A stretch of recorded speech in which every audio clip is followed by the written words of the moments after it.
What's going on, guys? This is the video that everybody has been waiting on. Here is the interview that I did with Ken Rice at AWE Augmented Reality event. First and foremost, before we get into it, I would like to thank Mmat Inc., especially Scott Richards and Ken Rice. They were especially nice to me, more than willing to answer questions. Scott's the one who headed up making sure that the interview went well and that the video got back to me in a timely manner. And of course, Ken was the guy who did the interview, which he does most of the interviews for Meta. He is spokesperson, CFO, the works. And he also heads up the medical division for Mmat Inc. Also, I would like to say I'm sorry for the video quality and the sound quality. It isn't horrible, but as you guys all know, I was doing this with my phone. This was short notice, and I didn't have all of the video equipment I would like to have. Maybe next time I'll get a little bit more equipment, it'll be better. But you'll notice that it gets a little light and a little dark every now and then every now and then you'll hear a pop in my mic when I talk. And I think it's because I am too close to the mic, or maybe the gain is too high or something. And again, I'm going to do better, but it doesn't hinder any of the video. You can still hear everything, see everything. It's not bad overall. And I think you guys are really going to like the questions I asked. At least I hope you do. At the end of the video, after I'm done talking with Ken, feel free to stay tuned because I've got Dr. Waldern up right after that. This is his live event when he was talking to AWE. So without further ado, here's the interview. What's up, YouTube? All my meta heads, meta knights, and every other meta lover out there. Got a special treat for you today. Today we're going to be talking with Ken Rice, CFO of Mmat Inc. That's right, guys. We're getting a one-on-one with Ken ourselves. We've been waiting for this for a very long time. Now, I've got a few questions. I've already been run by them, and we've been approved to answer some of them. So let's go ahead and get into it. Welcome, Mr. Rice. Thank you very much for stopping and talking with us. No worries. All right, so I'm going to read these off verbatim so that way we can get good answers. Can you help us better understand the solutions Meta offers to the augmented reality space? Sure, I'll do my best. We are focused in augmented reality on providing eyewear, in particular, that can be applied in multiple augmented reality settings, be it training or those kinds of things. What we make that's special in this space is we know that over 50% of the people that will wear and take advantage of augmented reality eyewear have prescription glasses, like me. Me too. Most everything else out there today cannot satisfy that. So what happens is people have to wear something, their regular glasses or contacts, and then put the augmented reality stuff under. Our cast lens system allows us to, at very high speeds and with very high volume, manufacture prescription lenses. We have almost 2,000 different prescriptions that we can pick on an as-needed basis. Wow. There's a front and a back part of the mold. We put the two lenses together. It's all in a robotic system. The molds are sealed. We inject a monomer cold into the mold and then cure it with UV light, and that creates a cast lens. It doesn't need to be ground. It doesn't need any more processing. So that's great. That's for making lenses. It's fun. What makes it augmented reality from our world is we're also able to incorporate into that same lens our functional films, be it a hologram for looking at data, be it heating, cooling, all the sorts of things we can do with our nanofilms that we make. So we have a lot of scope, a lot of breadth. Augmented reality is an emerging market. We're at a show now that kind of demonstrates that. I've heard numbers as low as $2 billion in market size up to 20.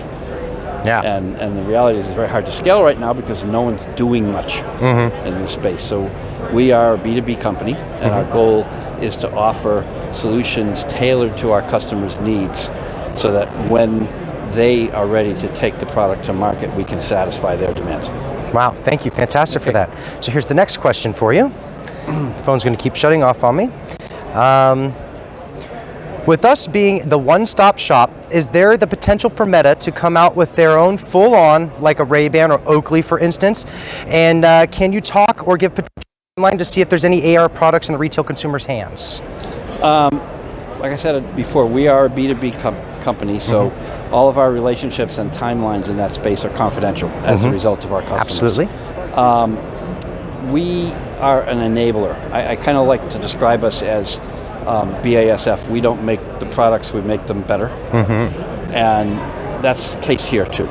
A lot of our customers have specific requirements that they want And as Dr. Waldern indicated at his talk yesterday, we're probably at least 2 years, maybe even a little longer, away from having products that we've helped manufacture in the market, and that's going to be driven predominantly by our customers. Absolutely. So being customer based, they're going to come to you and say, we want this, and then you're going to say, okay, we're going to make it happen. Yeah, this is what we do, and we can tailor it for your needs. Okay, fantastic. In a medical sense, could your AR products eliminate the need for an additional prescription lens or perhaps prescription readjustments in the future? That's more about biology than physics. Okay. So, if your eyes deteriorate, it's usually a better idea to fix the lenses going forward. What we can do, though, with our system, our lens manufacturing system, is we have such a broad scope now of molds, and we're changing that generationally. We think we can satisfy a lot of demand for people, especially people that need, often they need multiple types of glasses. Like I wear progressive lenses. Well, we can do that here. We can do a lot of that sort of thing, and so I'm not sure we would be targeting becoming totally ophthalmology focused, because it's still about AR and absolutely smart eyewear. Okay. Okay. All right. Next question. Let's see here. Is there any way of there being a solar application applied to the AR Fusion glasses to help with the energy consumption issues, to perhaps do away with the need for a button or control to utilize the function of the glasses? You know how currently we tap a button to make it work? I'm not sure. Solar is always a function of area. And if it's one thing to say, okay, maybe we could do something to capture a little bit of sunlight to help with battery, but other than that, we haven't really looked at it, so I'm not sure what the answer to that is. Okay, fantastic. And then let's see. With Nanotech, could they possibly be the solution to the digital security issues that plague the AR space? That's possible. We haven't dug into it a lot. We bought them in October. They are a very security-focused company, as you know, and we think that they may have a role to play. We as well in that space, and making sure that security of these systems, because it's important. It's very important. But it's not clear that we fully understand the problem yet either. Yeah, it's actually one of the biggest problems I think that's plaguing AR is the security aspect of it. People just being able to get into anything. So we'll move to the next question, and this is kind of my passion. I love the Glucowise. It is my favorite product. Can you tell me a timeline for possible FDA consideration or maybe some clinical testing, or is it already underway? Okay. Glucowise is a product that we are now accelerating the development of. Yes. I spoke about this in Washington at the Tech Connect conference a couple weeks ago. And my other role, in addition to being CFO, is I head up the medical division of Mmat, and that's why I came. So Glucowise is a very exciting product, and the reason it's so exciting is because it is truly non-invasive. Yes. There are minimally invasive products out there today that are very effective, and the diabetics are taking full advantage of them, but they still require some kind of an implanted needle or a scannable device that allows access to the interstitial fluid in the body. So Glucowise for us is a 3-step process. We're starting with a benchtop version of the product that would be for homebound people and or clinical use in a clinical setting. That product, our target is to have it into the market within 24 to 30 months. Nice. And we're not sure we'll make it because it's right. FDA has their own timelines for things. But that's what we're shooting for. And then following on to that product, we're looking at developing a portable version that's the one that kind of shows up on our website. The hand one. And ultimately a wearable. Ooh, yes, like the watch. Yeah. That would be nice. Let's see here, and of course we can't talk about any of the partners for that either, so no. Shh. Do you know if there is any plans to try and make the Glucowise covered by medical insurance or Medicare? And if not, what would be an expected cost of each unit? That's a very good question. Reimbursement is at best a complicated challenge. I think all companies in this space will strive to the extent possible to cause the payers to support what we do. So what we're doing with Glucowise, which I think is very exciting, is we're not looking to satisfy a label claim that says that we can measure glucose to 4 decimal places. That's not the purpose. The purpose of our product is to help people understand when trends driven by their own behavior, be it eating, sleeping, activity, or change in their own metabolism, should cause them to think about altering their insulin dose, for example. That's something we're not going to claim that we can recommend they do just based on a reading from our system. The insurance companies, the payers, want to know that this type of tool is being used routinely because it really helps with compliance. So our expectation is that there will be some kind of reimbursement, if not full reimbursement, for the tool itself, and it won't have any disposables tied to it. So it's a one-time purchase thing. And there's no needle sticks, so people don't have to buy those. People are going to love that. People are going to love that. So, and you know, the meters that measure blood are reimbursed today, and they're reimbursed at multiple levels. So our plan is to start very early on with the payers to make sure they understand what we're doing, why we're doing it, and why it's beneficial to them and therefore to the patients to reimburse it partly. I can't talk about pricing because we haven't decided it yet. Sure, absolutely. Well, that's all the questions I have for you today. I greatly appreciate this talk. My pleasure. All right, thank you so much, Ken. Take care. The next one's going to be great. We have the CTO of Mmat Materials coming up next, the other Meta, the first, one of the original Metas, Jonathan Waldern. He's going to be talking about integrating application-specific functional films into AR prescription lenses. As a glasses wearer myself, I can't wait for the day I don't have to be wearing something else on top of my glasses and fitting it inside a headset. So I'm really looking forward to the talk. So everybody give a warm welcome to Jonathan Waldern.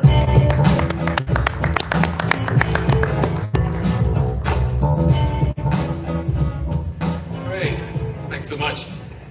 Good afternoon.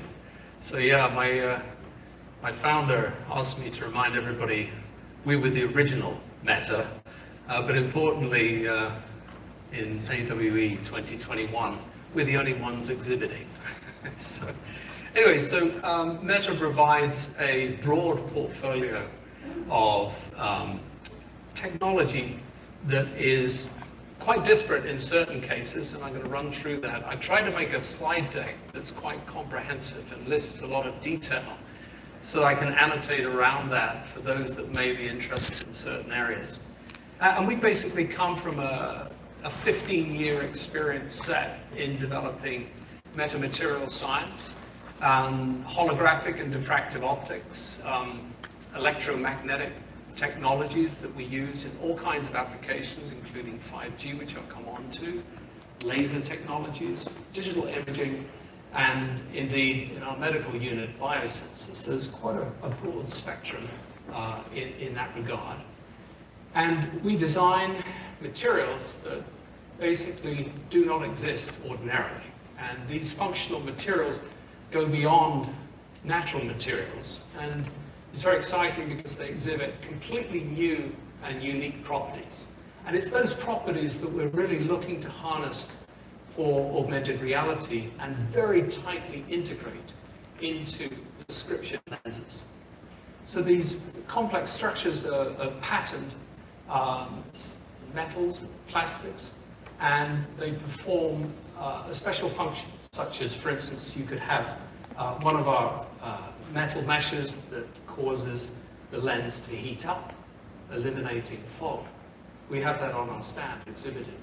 And in that case, you're very concerned about very high transparency. And as I come on to describe, we can achieve up to 99% transparency with that particular capability.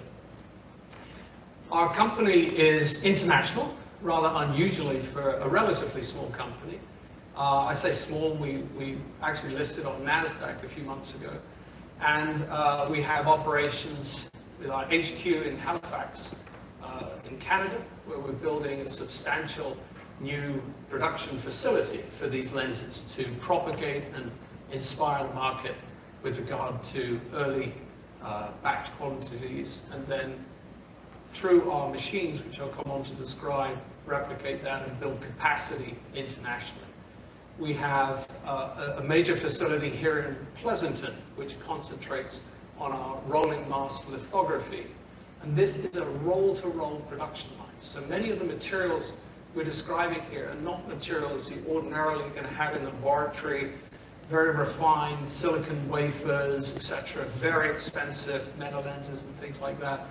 These are roll-to-roll. And that's what really distinguishes us in terms of our heritage and ability over the years to develop these properties and lithography and other holographic techniques to become a roll-to-roll process with real opportunity to collapse the cost point for these advanced integrated materials into these applications like augmented reality. So we have many applications I described earlier in consumer electronics. 5G communications is a huge area for us right now. Health and wellness, aerospace, automotive. So we really are, quite multidisciplinary in that regard. And our vision is to have a development platform that can obviously be applied here to augmented reality. And so we're here today for the first time launching our platform, which we call AR Fusion, which fundamentally is a platform bringing this functionality together and encapsulate it into a prescription lens itself. Our goal is to make AR glasses very comfortable. They've got to be all-day wearable. They have to have requisite efficiency and quality that everybody accepts needs to be very much akin to ordinary eyeglasses. And we think it's only at the base materials level that you're able to achieve that kind of integrated functionality and serve the market requirements in augmented reality, hence our approach in that respect.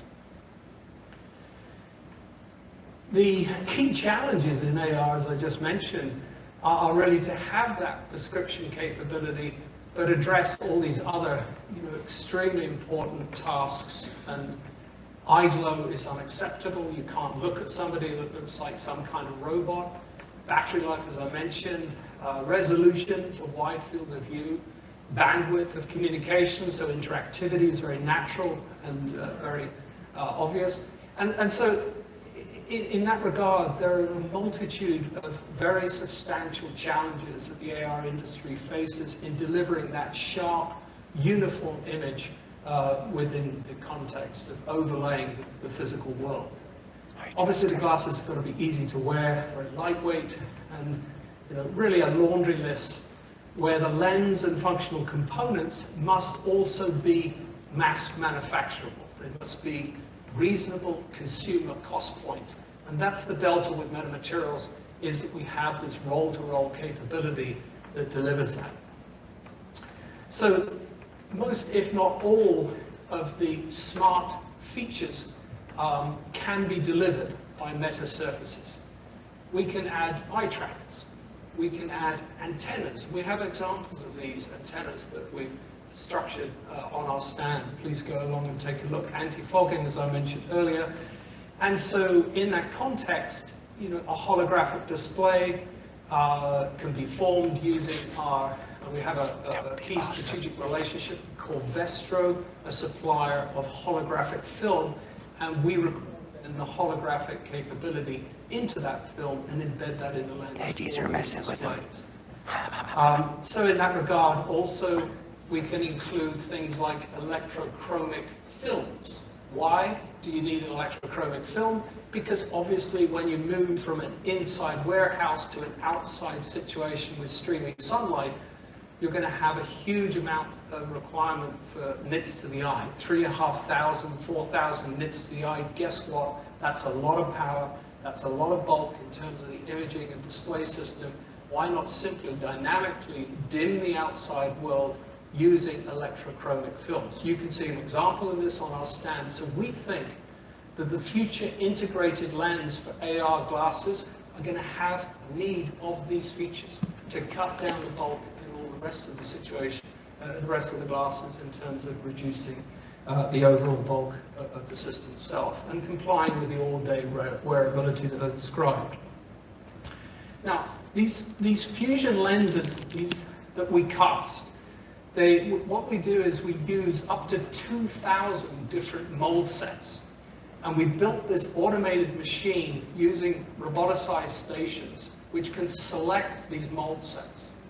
Once we have a mold, which is a two-part mold, much like an injection mold, they come together and seal, and then we inject monomers inside, acrylic monomers, inside of that mold to form the lens. We then UV cure that to create the lens, and then after that there's a minor finishing as we separate out the molds. What we end up with is a very simple, straightforward process that can be largely automated, producing lenses that we can then further embed within those molds various types of optical One of the functionality Nanotech people are here as well. functionality as we build that platform out. So, for example, we can put the embedded filters into that mold before they come together, and we inject the fluid with regard to that. So the dimming layers go in as such, and so these layers really provide an integrated capability within the actual lens itself. Our cast lenses are fundamentally very high optical quality. I've put a few of the key features, and our processes meet very tight tolerances, we find. It doesn't require any high temperature curing. In fact, most of the curing could be done under 100 degrees C, which, as I'll come on to explain, allows us to use many different materials in that process. Here, for example, is a holographic film that we've embedded into the lens. This film has to be precisely aligned. When you wear these glasses and measure the transparency of this lens, what you see here is very little loss. It's almost invisible to the eye in terms of that film being embedded into that lens. Holographic optics like that are smaller, lighter, they're cheaper, and they embed integrated optical functionality that is impossible without a whole set of other lenses. So these are some of the advantages of using advanced holographic optics as we do. In this example, for example, we have embedded liquid crystal technology. Why do you need liquid crystal technology in the lens? Well, perhaps you want to make a dynamic lens for accommodation. Perhaps you want to do dimming, as I'll come on to, either through liquid crystal or through electrochromic. But what you see here is that the material survives the process because it's inherently a UV initiated process. We don't need high heat, and therefore the material sets can The lights are survive. screwed with our camera. Alignment's critical. You've got to put in the film inside the lens so it's precisely aligned, for instance, with an eye-tracked scanning projector. Or, for example, if you have an eye tracker, like in this example, where we've embedded an eye tracker into the actual lens, and of course the associated PET-based electrical connections to that device have to be maintained. They have to be precisely aligned. We figured out the technologies necessary to be able to do that, and the casting of these electronic devices is not thwarted by these intricate electrical connectivities around the rim of the lens. And finally, even for very high quality polarized films, like in a pair of Cartier sunglasses, we can embed that film and produce a commercial grade, in this case, sunglass-based ophthalmic product with the prescription lens in every case embedded in that platform. Of course, we're working towards embedding There's a good picture. two-axis, three-axis pupil expansion, or three elements to create the two-axis pupil expansion, I should say, into the actual waveguide. And we're working hard on being able to do that, but do it using volume holographic recordation techniques with our associated partnership with Bayer, using the Covestro films that we embed in the actual part itself. And with that, we've created what we call a one-stop shop. So this is the ability alongside Corvestro for any customer to come to us with their program and for us to work deeply and well connected with them in delivering that for the customer so that we're the one-stop shop for that customer to deliver the resulting product. In terms of waveguides then, we can pretty much accommodate any waveguide out there. Of course, we're moving towards curved solutions for displays. We think that's very important going forward. But right now, of the major waveguide vendors, we can incorporate those into the lens itself and see that as a near-term opportunity for everybody. So embedded waveguides in there. Just briefly coming on to our electromagnetic, in this case, electronic metal mesh technologies, which we call NanoWeb. This is produced using, as I mentioned earlier, our rolling mask lithography. It's a very low-cost process for generating nanoscale metal meshes. And why are these metal meshes important? Well, it so happens that by patterning that metal mesh at nanoscale, which is totally invisible, we're able to create better methods of delivering utility such that, for example, we can switch liquid crystal from one layer versus two. We can switch electrochromic materials from one layer versus two. Why is that important? Because you're cutting down complexity in cost in the manufacturing process using that. Only NanoWeb with these metal meshes that we make can deliver that kind of capability. There's a little illustration down below of what this mesh looks like. So the mesh itself are highly conductive wires made in a mesh form that are also quite ductile. I'll come on to why that's important. It exhibits very low resistance. Try taking an ITO and getting down to 1 ohm per square. Virtually impossible unless it's a very thick film. Then try bending that ITO over a lens and expecting it to survive. Impossible. NanoWeb will conform and bend in the shape of that lens, which is very important because it now means that we have a way of embedding highly functional electro-optical drives into the lens itself using this advantage. And because it's roll-to-roll, it's extremely low cost, literally cents in delivered form for these types of devices. And that makes a big difference. You don't have to go to a coating process or go through all the rigmarole doing that with traditional vapor deposition for ITO in that respect. So why do you want to do this? I mentioned earlier about antifogging. This is very important. If you're somebody that has to work, say, in a chemistry lab, wearing goggles or glasses all day, having a mask and it's fogging up all the time, it's a blessed nuisance. Just antifogging a pair of prescription glasses is a very useful act to have, and because our resistance is so low in the NanoWeb, we can have very long product life in terms of battery life for those devices. They can also be timed to react to breathing, etc. In addition to that, I mentioned earlier, we can embed antennas. Now, why on earth would you want to put an antenna in a pair of glasses? Well, it's actually a very large and very useful surface. Given that this antenna would be completely invisible, we make 5G antennas that could be very effective in terms of signal reception and could enable, say, direct transmission to the glasses, thus offloading a lot of the compute power and other wireless technologies needed. So there's opportunities with antennas both in terms of transmission and reception, and we are active in making highly efficient antenna designs, which once again can be printed inside the lens itself. Just a little bit about our automated lens casting system, or ALC. Here's a little process summary. I saw the tech, it works.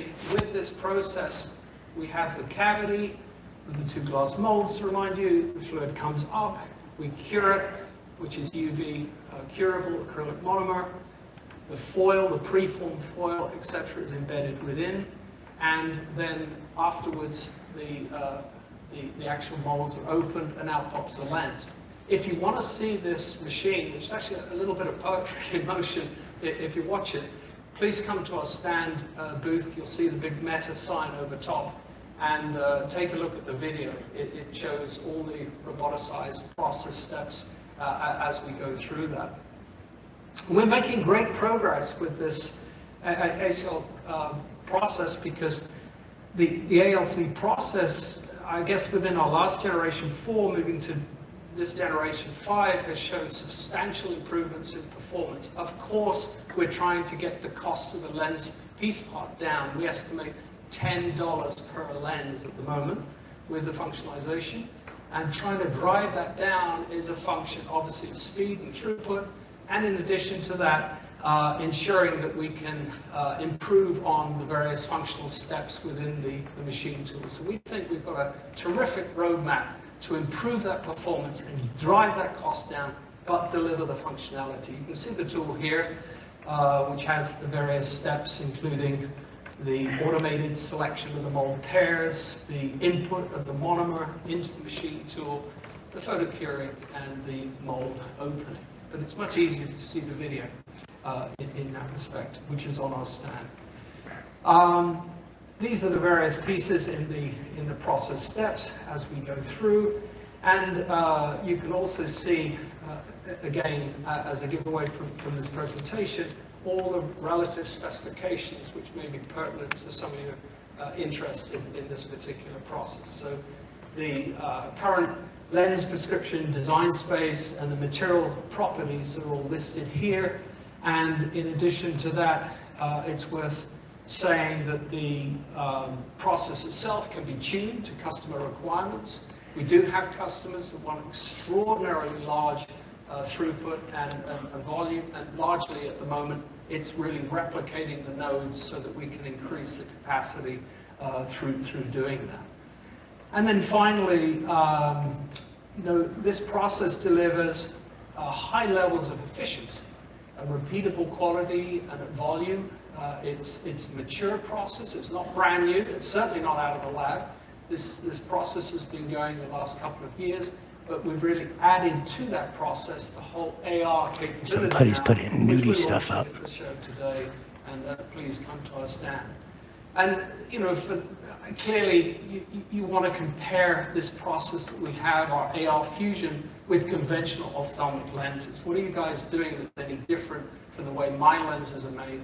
Well, there's two key steps right there in terms of there's no cleaning, there's no polishing, there's no... It won't do anything. So there are various steps that we eliminate through the fact that we're injection molding these lenses and providing a very high quality as they come out of mold. And to boot, environmental advantages exist in terms of there's no water demands, there's no material wastage in the actual process. So we also think with the high-speed UV hardening, power consumption is fairly minimal. So this is an environmental friendly process as well, which is very important. What up, Ray J?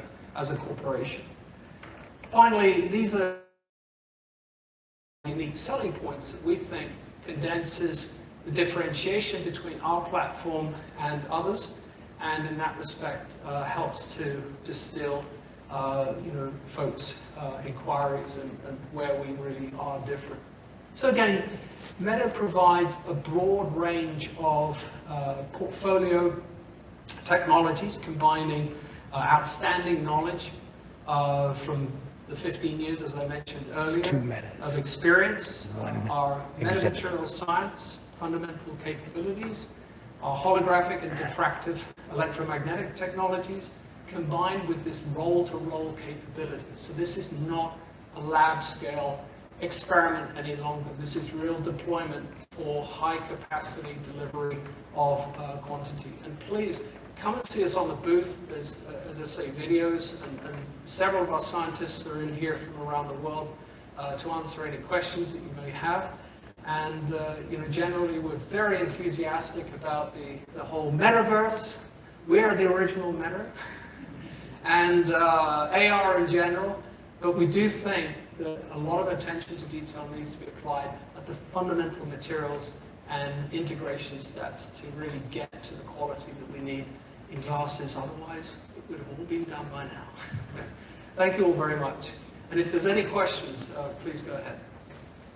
Yeah, thank you, Dr. Waldern. If there's any questions, please come up. We've got 2 mics up here in front, and we'll take questions. Any questions, guys? Quickly. Yeah, so anyone feel free Not to when, come up. Davey. And then, while people come up, there we go, we got a first customer. All right. Hi, I just wanted to ask, I missed the part about how many functions you can layer onto a pair of glass or a pair of lenses. Well, it really depends on the requirements with respect to both the exact specification of what's required. You know, is the film thick? Is it thin? Is it Not what when, level Davey. of dimming? What level of tearing? Etc. Etc. But the functions that I described, which include things like heating, things like electrochromic, things like integrated holographic display combiners or a reflective film. These can all be fabricated on substrates. We use willow glass, for example, which can go down to I don't know if I should ask that question like that, Brad. So if you look at the Not in front of a laminate bunch of people. that might exist, say, at 100 microns, and integrate that across, say, those 3 or 4 functions, plus that we can only use one layer of electrical conductivity, then you soon come to the equation that you could produce an integrated lens like that in less than a millimeter. But only one could be electronic? Pardon? Only one function can be No, that's multiple layers of electronic. So up to 4 functions? Yeah, I would say in that That's one of my description, private it's questions. 4 You're asking good functions ones, but those are all very private rare. questions Yeah. I've got already. Thanks, Brad. You're welcome. Got any more Any other videos? questions? Feel free to come up. So how long until my glasses are AR glasses? There we Well, as you might imagine, we've gotten a lot of interest with this platform. Seeing is believing, and we can clearly demonstrate it. And so in that regard, Looking you know, into the sort of the market time with frames their that we're robust- being Thank you, alerted DJ. to, That's that we one. need to deliver is roughly around 2 years to, you know, broad deployment in terms of prototypes going out. You know, quite how long the application and development community take to enable this is another question, but around 2 years, I think, is a figure of merit. Awesome. And any other I think question? they're Oh, you have another question coming up. Perfect. Time for one more. Yes, sir. Hi, Jonathan.